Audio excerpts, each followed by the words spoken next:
একসময় এক গ্রামে বাস করত দুষ্টু এক ছাগল, নাম তার ঝুমু। আর ছিল এক বুদ্ধিমান কুকুর, ভোলু।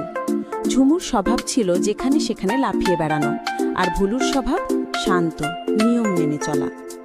একদিন ঝুমু ঠিক করল সে আম গাছের উপর উঠবে। ভোলু তাকে থামিয়ে বলল, ছাগল হয়েছে ঠিকই, কিন্তু উড়োজাহাজ না। গাছে উঠতে গিয়ে পড়ে গেলে কিন্তু আম নয়, ব্যথাই পাবে।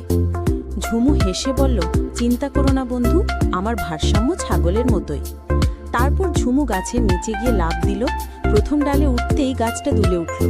ভোলু নিচে দাঁড়িয়ে ভয়ে থরথর করছে। হঠাৎ ঝুমুর পা পিছলে গেল, সে সোজা ভোলুর উপর ধপ করে পড়ল। দুজনে গড়াগড়ি করে মাঠের মধ্যে গিয়ে থামল।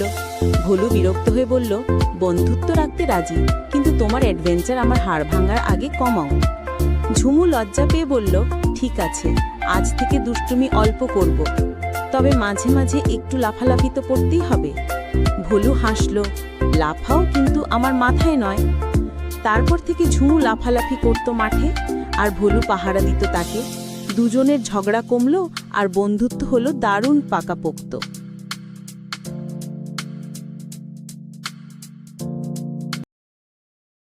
গল্পটা ভালো লাগলে লাইক ও সাবস্ক্রাইব করতে ভুলবেন না।